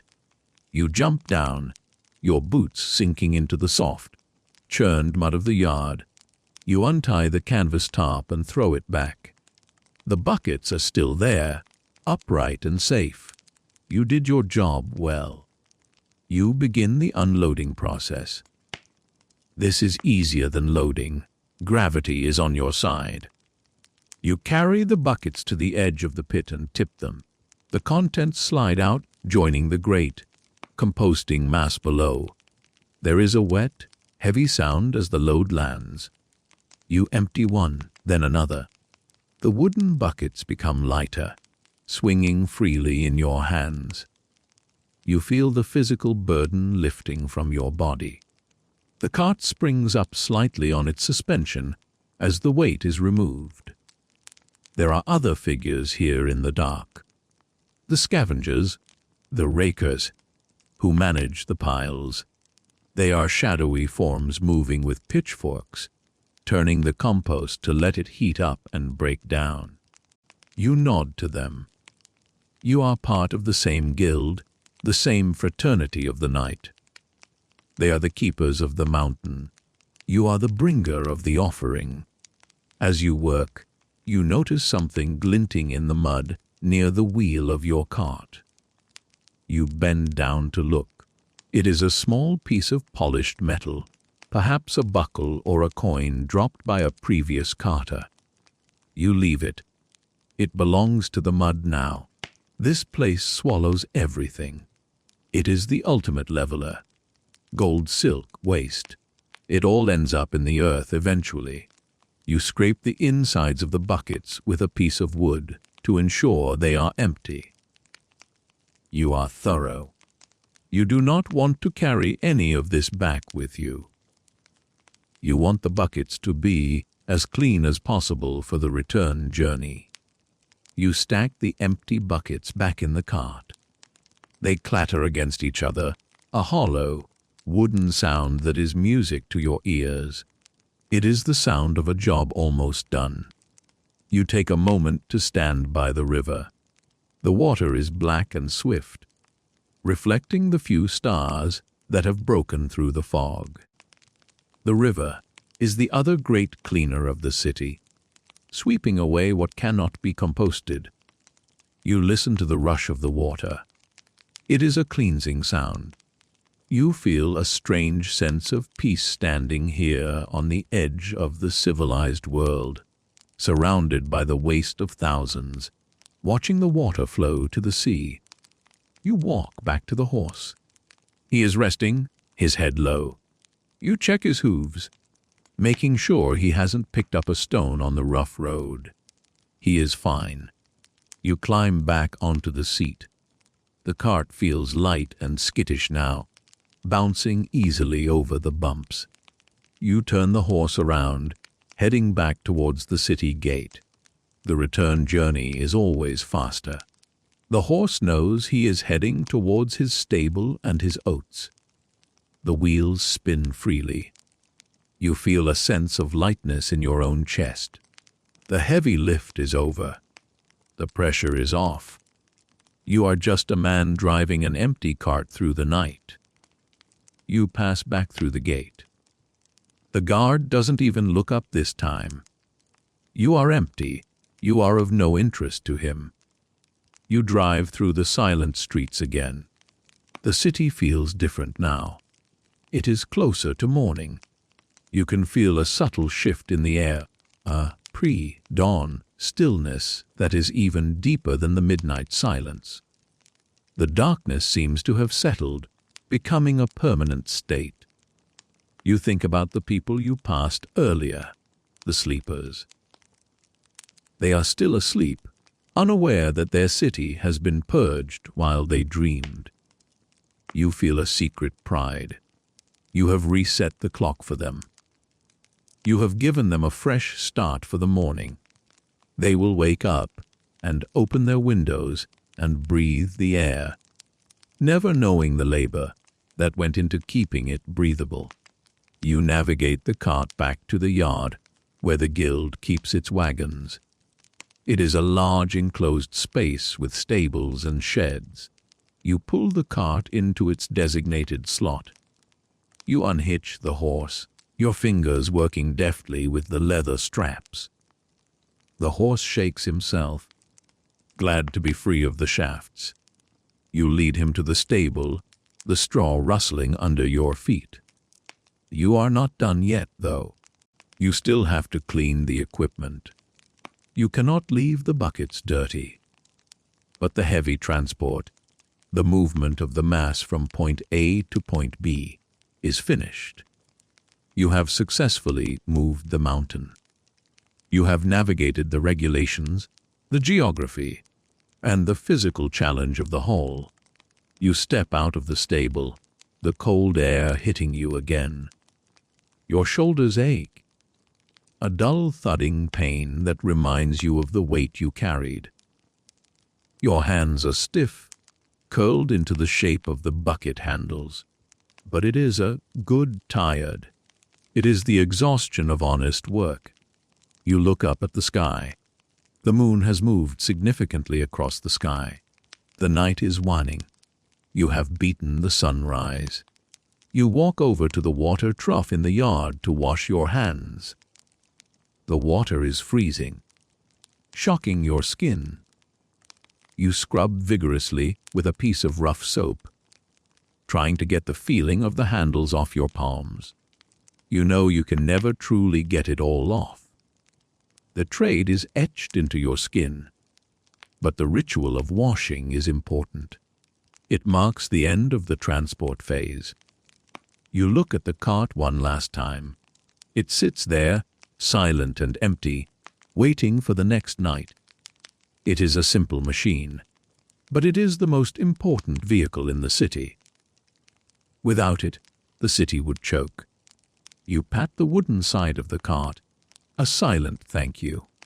You gather your personal tools, the lantern, your pole. You are ready for the final stage of your shift. The heavy lifting is done, but the night has one last surprise in store for you. You have to clean the tools, and sometimes, in the cleaning, you find things that were missed in the dark. But for now, you just breathe. You have survived the haul. The heavy wooden wheels of the cart have stopped turning, and the horse is settling into its stall with a content snort and the rustle of fresh straw.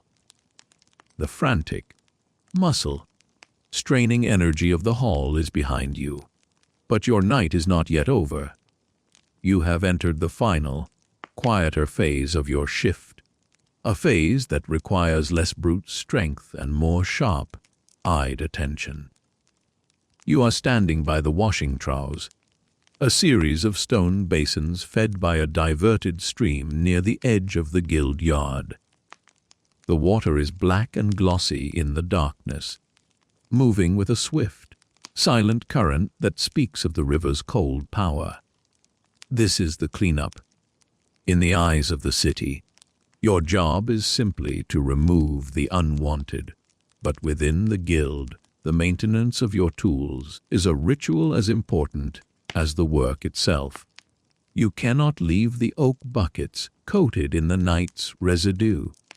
The wood would rot, the iron hoops would rust, and the smell would become a permanent, solid thing that no amount of distance could hide.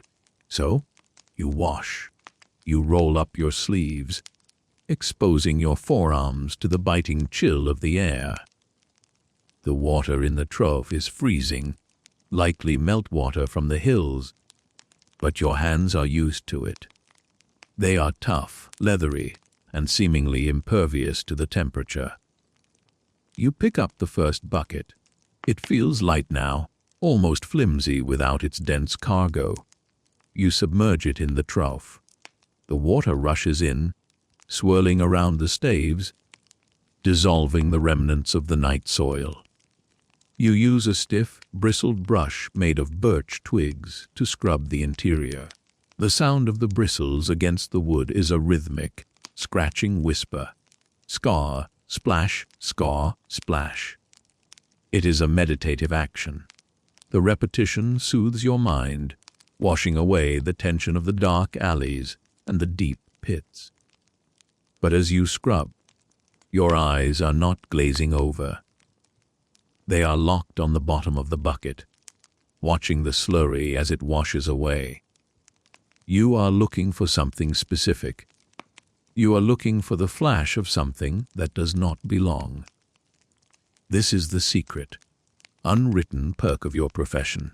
You are known to the world as a Gong Farmer or a Nightman. But in legal documents and guild charters, you are sometimes referred to by a more glamorous title, Gold Finder. It sounds like a euphemism, a sarcastic joke about the nature of your cargo, but it is actually a literal description. You are the filter through which the city's lost fortunes eventually pass. Consider the reality of the medieval privy. It is not just a toilet, it is a disposal chute for anything small, loose, or unwanted. In a world without pockets, remember, most medieval clothing relied on pouches tied to belts. Things fall. Coins slip from fumbling fingers in the dark. Rings slide off wet hands during washing. Brooches unpin themselves. And once something falls into the deep, dark void of the cesspit, no merchant in his right mind is going to climb down to retrieve it. They curse their luck, assume it is gone forever, and move on. But it is not gone. It is simply waiting for you. You pour the water out of the bucket slowly, watching the sediment slide over the rim. You see the usual debris, small animal bones, cherry pits, shards of broken pottery. These are the mundane artifacts of daily life, the trash that gets swept into the hole along with everything else. You brush them aside. You are looking for the glint. The water ripples, and for a second, you think you see something. You stop pouring. You reach in with your gloved hand, your fingers sifting through the remaining grit at the bottom of the bucket. You feel something hard and flat. You pull it out and hold it up to the lantern light. It is just a button, a simple disc of bone. You toss it onto the pile of refuse to be discarded. A button is useful, perhaps, but it is not the prize you are hunting for. You move to the next bucket. This one was from the bottom of the merchant's pit, the layer that had been sitting there the longest. The sediment here is heavier, denser. You scrub, you rinse, you pour. The water turns a murky gray. You watch the flow, and then you see it. It is a tiny spark of light, a rebellion against the mud. It catches the yellow flame of your candle and throws it back with a sharp, metallic clarity. It is not the dull white of bone or the jagged edge of pottery. It is the soft, lustrous shine of silver. Your heart gives a small, familiar jump. The finder's leap. You reach in, careful now, treating the bottom of the bucket like a jeweler's tray. Your thumb and forefinger close around the object. It is cold and smooth. You pull it out and wipe it on your sleeve, clearing away the layer of grime that has hidden it for months. It is a coin, a silver groat, to be precise. It is slightly bent at the edge, perhaps damaged when it was dropped or stepped on, but the face of the king is still visible, staring stoically out from the metal. To the merchant who lost it, this was perhaps the price of a good meal or a few tankards of ale, an annoyance to lose, but not a tragedy. To you, however, this represents a significant bonus. This single coin might equal 2 or 3 nights' wages. It is found money, tax-free and secret. You slip the coin into a small leather pouch hidden inside your tunic. This is your private bank. The guild has rules, of course. Technically, major fines, hoards of gold, murder weapons, plate silver, must be reported. But a loose coin, a stray ring, that is the tip for the service. It is the danger pay that the universe provides. Historians still argue about the legal framework surrounding these fines, debating whether the law of trove applied to cesspits or if the act of abandonment by the owner legally transferred property rights to the finder. In your mind, the law is simple: you did the digging, so you keep the silver. This aspect of your job makes you a unique kind of historian. You are the first person to see the things that the city has forgotten. You find the evidence of their lives. You have found seal matrices, the metal stamps used to sign wax documents, thrown away by businessmen trying to forge a new identity or hide a fraudulent past. You have found rosary beads snapped in a moment of frustration. You have found love tokens, small pewter hearts, perhaps discarded after a breakup.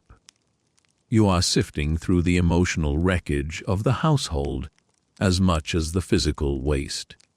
You pick up another bucket. The anticipation makes the scrubbing go faster. The cold water no longer bothers you.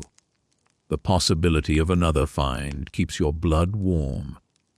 You are playing a lottery where the tickets are free, provided you are willing to get your hands dirty.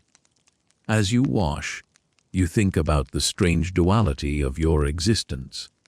You spend your nights knee deep in the most reviled substance known to man, yet you often walk home with silver in your pocket and gold on your fingers. There is a delicious irony in it. The city looks down on you, crinkling its nose when you pass, but you are carrying the very wealth they lost. You are the alchemist who turns filth into fortune. The next bucket yields nothing but grit. The one after that, nothing. You do not get discouraged. The hunt is a game of patience. You enjoy the quiet solitude of the washing trough. The only sounds are the splashing water, the rustle of the wind in the nearby trees, and the distant hoot of an owl. It is peaceful. There is no one shouting orders, no one rushing you. It is just you and the potential of the mud. You come to the tools, the shovels and the scrapers. These need to be cleaned with extra care. The iron blades must be scrubbed down to the metal and then oiled to prevent rust. You take a rag soaked in tallow and rub the blade of your spade. The metal gleams dully. This tool is your livelihood. If it breaks, you cannot work. You treat it with the reverence a knight shows his sword. As you run the rag over the handle of the scoop, your finger catches on a notch in the wood. You examine it. It is a deep gouge, likely from hitting a stone in the pit earlier. You make a mental note to sand it down later. Splinters are a hazard you cannot afford. An infection in your line of work is often a death sentence. You are constantly monitoring the integrity of your gear, ensuring that the barrier between you and the waste remains intact. You are down to the last few buckets. The pile of clean, wet wood is growing next to you. You feel a sense of accomplishment. The job is not just done, it is done right. You pick up a bucket that feels slightly heavier than the others, even though it is empty. You inspect it. There is a thick cake of sludge stuck under the rim, in the groove where the bottom meets the staves. It is a hiding spot. You take a small, pointed stick and dig into the crevice. The mud gives way, falling into the trough in chunks, and then something clinks. It is a different sound than the coin, lighter, more delicate. You peer into the water. Resting on the stone bottom of the trough is a small, circular band. You fish it out. It is a ring, not silver this time, but gold, or at least gold-plated. It is small, likely a woman's ring or a pinky ring for a man. It is set with a small, red stone. It is dull from its time in the dark, but you wipe it on the rough wool of your trousers, and a faint spark of red fire wakes up in the stone. You hold it up, turning it in the light. This is a real prize. This is something that someone wept over losing. You can imagine the frantic search, the candles held low over the floorboards, the accusations thrown at servants. But no one thought, or dared, to check the privy. You try to slip it onto your pinky finger. It fits, though it is tight. You decide against wearing it. It is too flashy. It would raise questions. Better to sell it to a goldsmith in a different part of the city, or perhaps trade it with a peddler who doesn't ask where things come from. There is a shadow economy in the city, a network of trade that operates on found goods. You are a key supplier to this market. You slip the ring into the pouch next to the coin. 2 finds in one night. It is a good haul. The gods of the underground are smiling on you. You feel a warm glow of satisfaction that has nothing to do with the temperature. This pays for the new boots you need. This pays for extra firewood for the winter. The muck has provided. There is a mainstream historical fact that supports your good fortune. In many medieval jurisdictions, the contents of a cesspit were considered the property of the Nightman once they were removed from the premises. This was often the primary way the job was incentivized. The base pay might be low, but the perks could be substantial. You are not stealing, you are harvesting. You are exercising your rights of salvage. You finish washing the last bucket. You stack it on the drying rack, where the air will circulate around it. You pour the dirty water from the trough into a drainage channel that leads away from the clean water source. You rinse the trough itself, leaving it clean for the next man. You are meticulous. You do not leave a mess. You stand back and look at your work. The buckets are clean. The tools are oiled. The cart is stowed. The physical traces of the night's labor have been washed away, leaving only the silver and gold in your pocket as proof of what you have done. You wash your hands one last time, scrubbing with the rough soap until your skin is pink and raw. You clean under your fingernails with a small pick. You are obsessive about this. You want to shed the identity of the Gong Farmer before you return to your family. You dry your hands on a clean cloth. They are rough, scarred hands, hands that have seen the worst the city has to offer. But they are also the hands that keep the city alive. And tonight, they are the hands of a treasure hunter who has struck gold. You pick up your lantern. The candle is burning low, a stub of wax drowning in a pool of liquid tallow. It has lasted the duration of the shift, just as you calculated. You blow it out. You do not need it anymore. The sky to the east is changing. It is no longer the pitch black of deep night. There is a dilution of the darkness, a turning of the gathered ink into a deep, bruised purple. The wolf's hour is passing. You gather your things, your pole, your personal bag, your cloak. You feel lighter than you did when you started. The heavy burden of the buckets is gone, replaced by the secret weight of the coins. You walk towards the gate of the guild yard. The other men are finishing up too, moving like silent shadows in the growing grey light. You nod to them. There is no need for words. You all know the score. You all check your pockets to make sure the night's bonus is secure. As you step out of the yard, you take a deep breath. The air smells of morning now, of dew and cold stone, not of the pit. You have emerged from the underworld. You have traveled through the bowels of the city and come out the other side, richer and cleaner than when you went in. You think about the ring again. You wonder about the story behind it. Was it a gift, a token of a secret affair? In a way, by finding it, you have become the keeper of that secret.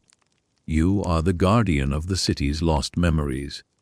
It is a strange, poetic role for a man who shovels waste, but you have come to appreciate the nuance. The walk home is always the best part of the shift. The city is still quiet, but it is a different kind of quiet. It is the silence of anticipation, not of sleep. The bakers are awake now. You can smell the yeast and the wood smoke from their ovens. It is a clean, comforting smell. You are hungry. You think about the breakfast that awaits you. Hot porridge, perhaps a piece of bacon, if the week has been good. And with the silver in your pocket, the week has definitely been good. You walk through the market square again. It looks different in the pre-dawn light. The stalls are still empty, but they look ready, waiting for the goods to arrive. You feel a sense of superiority. You know what lies beneath the surface. You know what these people throw away. You know their secrets. You pass a group of night watchmen ending their patrol. They look cold and miserable, huddled in their cloaks. They eye you warily, perhaps smelling the faint, lingering odor of your trade, or perhaps just recognizing you as a creature of the dark. You do not lower your eyes. You have gold in your pocket. You have done the work they wouldn't dare touch. You are the king of the night, and you are going home to rest. You reach your own street. The houses are dark, shuttered tight. Your neighbors are still asleep, blissfully unaware of the drama of the night. You are a ghost returning to the land of the living.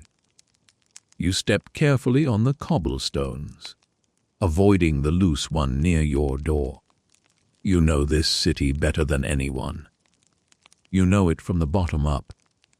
You reach for the latch of your door. The metal is cold, but it feels welcoming. This is your castle. You have defended it with your labor. You pause for a moment on the threshold, looking back at the street. The purple in the sky is lightening to a pale steel gray. The birds are starting to sing, a tentative chorus greeting the sun. You smile. You have stolen the treasures of the night from right under the city's nose. You have turned waste into wealth. You enter your house and close the door softly behind you, shutting out the rising sun. Your day is ending, and it has been a profitable one. You step out of the guild yard and onto the street, the heavy wooden gate clicking shut behind you, with a sound that signifies the absolute end of your labor. The transition is subtle but undeniable. When you entered the yard hours ago, the world was wrapped in the impenetrable cloak of the middle night, a time that belonged to you and the shadows. Now, the sky above the jagged rooflines is undergoing a slow chemical change. The bruised purple of the pre-dawn is bleaching out, fading into a pale, steel gray that promises the return of the sun. You are witnessing the changing of the guard, not of soldiers, but of the very light itself. You adjust your cloak around your shoulders. It feels different now, lighter, lacking the stiffness of the cold night damp. You begin your walk home, your boots finding a new rhythm on the cobblestones. This is not the shuffling, burdened walk of the working hours, nor is it the careful, balancing walk of the loaded cart. It is the steady, unhurried pace of a man who has finished his race. You have nowhere else to be, no deadline to meet. The urgency has evaporated, leaving behind a profound, heavy sense of calm. The city is waking up around you. This is a magical time to be on the streets. The brief window where the night shift and the day shift overlap. You see the first tendrils of smoke rising from the chimneys of the bakery down the street.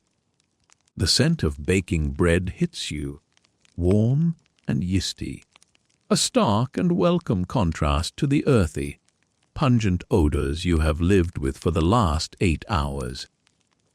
It is the smell of life restarting. You see a shutters swing open on the second floor of a house, a hand reaching out to hang a cloth to dry. The city is stretching its limbs. As you walk, you pass the water carriers, the men and women who are just starting their day. They carry yokes across their shoulders, looking strangely similar to the tool you just put away. But their buckets are filled with clean, sparkling water from the river or the public fountains. You give them a wide berth. There is an unspoken etiquette here. You are the remover of the unclean. They are the bringers of the pure. You exist on opposite ends of the city's biological cycle. You move to the shadow of the wall to let them pass, a ghost fading before the living. Historians still argue whether medieval Gong farmers were forced to live in designated, segregated quarters on the outskirts of the city to keep their profession out of sight, or if they lived among the general population, their trade simply accepted as a necessary, if smelly, fact of urban life. As you walk through the winding streets, passing houses of weavers, tanners and clerks, you feel like you are part of the fabric, woven in just like anyone else. You are not an outcast today. You are simply a man going home. You turn a corner, and the rising sun catches the top of the cathedral spire. It glows with a sudden, brilliant gold, a beacon of the morning. The light slowly creeps down the stone, chasing the shadows back into the alleys. You feel a strange sense of disconnect. The sun is the alarm clock for everyone else, the signal to start working, to open shops, to haggle, to build. For you, the sun is the lullaby. It is the signal that your watch is over. You are a creature of the moon, and the sun is your permission to retreat. You reach the market square again. It is no longer the empty, ghostly expanse you drove the cart through. Now, The first merchants are arriving. You see them setting up their trestle tables, unpacking crates of apples, cabbages, and woolen cloth. You hear the low murmur of voices, the creak of wood, the clatter of wheels. The volume of the world is turning up. You move through the periphery of the square, a silent observer. You know the secrets of this place. You know that beneath the bustle and the commerce, there is a hidden network of waste that you manage. You look at the fresh produce and think about the compost piles you just left. It is all connected. You pass a group of apprentices rushing to their workshops, rubbing sleep from their eyes. They look miserable, dreading the long day ahead. You feel a secret, smug satisfaction. Your day is done.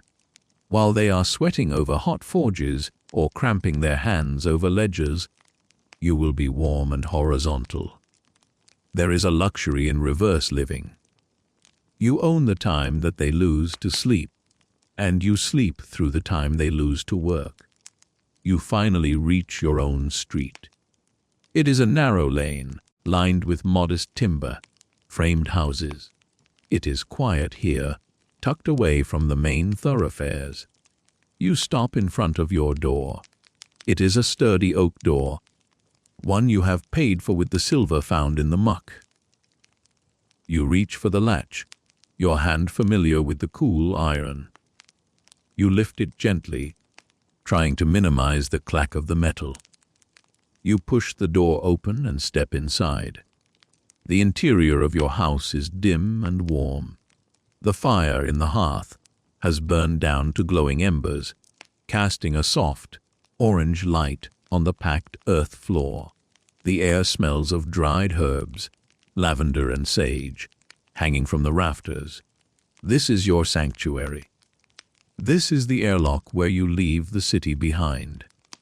You close the door and slide the bolt home. The noise of the waking world is instantly muffled, reduced to a distant hum. You do not go to the main room immediately. You have a ritual to perform.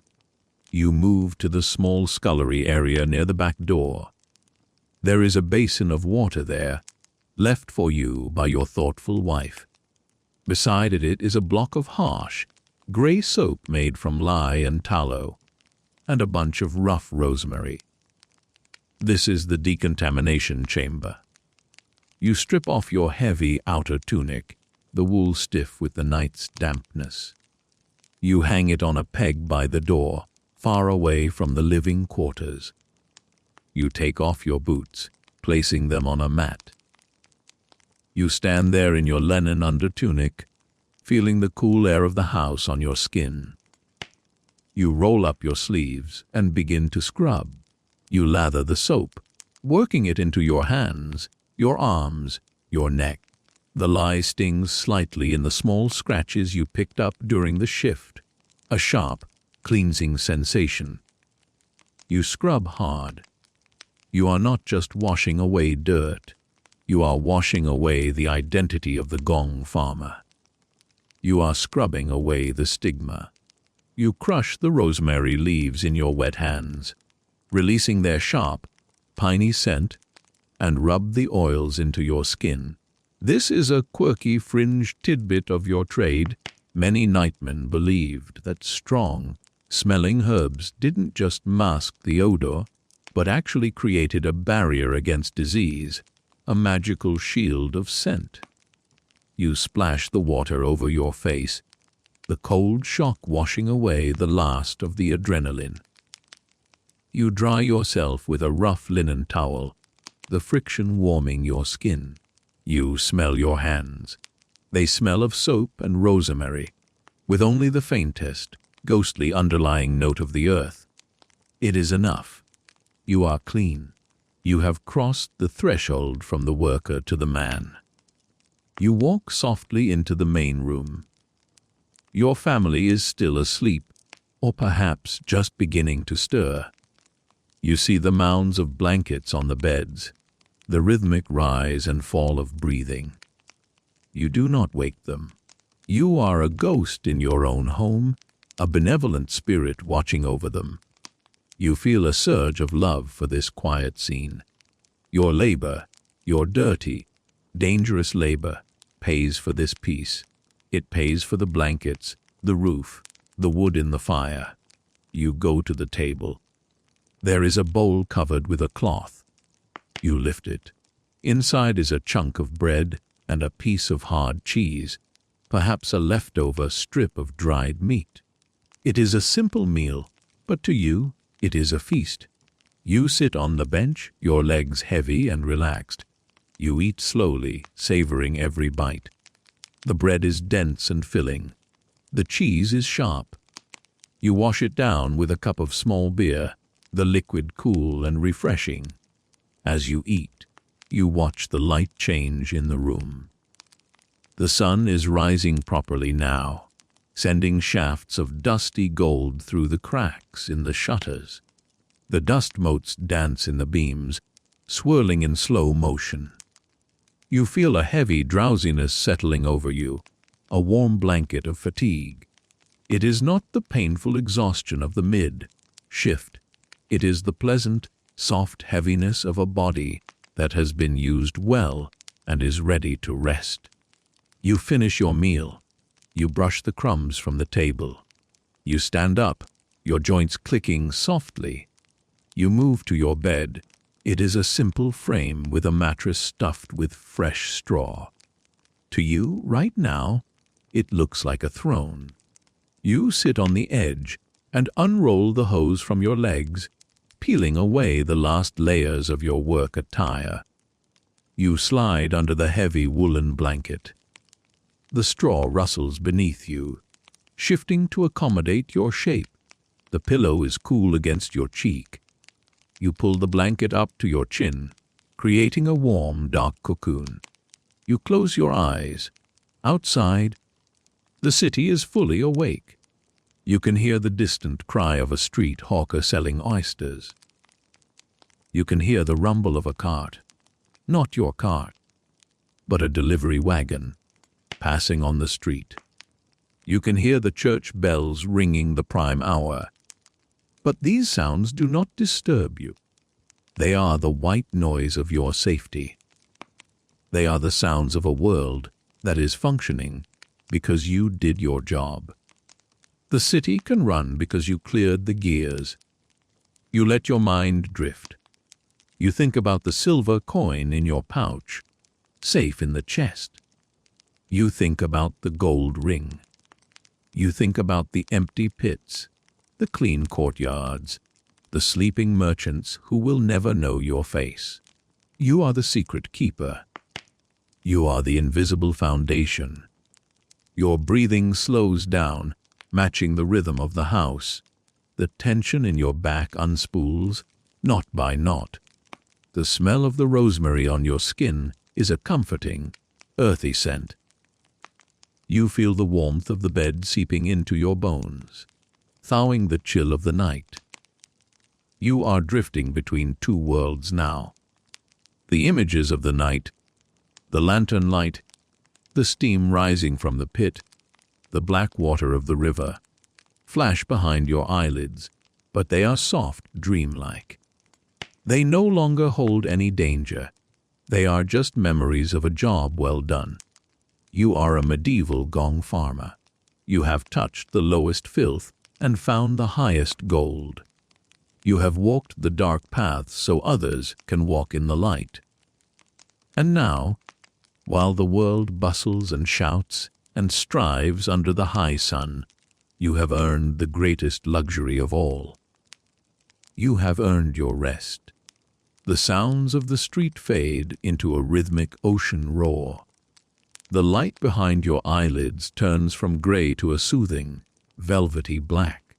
The bed holds you up, floating you on a sea of straw and wool. You let go of the pole. You let go of the bucket. You let go of the reins. You are just you, warm and safe. The day has officially begun for everyone else, but for you, the curtain is falling. The heavy wooden wheels of your mind are slowing to a halt. The tension that held your shoulders tight against the cold, and the weight of the buckets begins to dissolve, melting away like mist under the morning sun. You are no longer carrying the city. You are no longer navigating the dark alleys. You are simply a breathing, resting being, suspended in the quiet comfort of your own warm space. Feel the heaviness in your legs, a pleasant weight that anchors you to the mattress. Feel the softness of the pillow as it cradles your head, supporting the thoughts that are becoming slower, hazier, and more distant. The sounds of the outside world, the carts, the voices, the bells, are losing their meaning. They are just a soft, steady hum, a lullaby that tells you the world is safe, the world is turning, and you do not need to watch it anymore. Your breath deepens long and slow. In, filling your chest with the warm air of the room. Out, releasing the last of the night's effort. There is nothing left to clean. There is nothing left to find. The silver is safe. The work is finished. The darkness you walked through has given way to the peace you have created. You are sinking deeper into the mattress, floating on the edge of a dream, wrapped in the cozy, protective silence of your own making.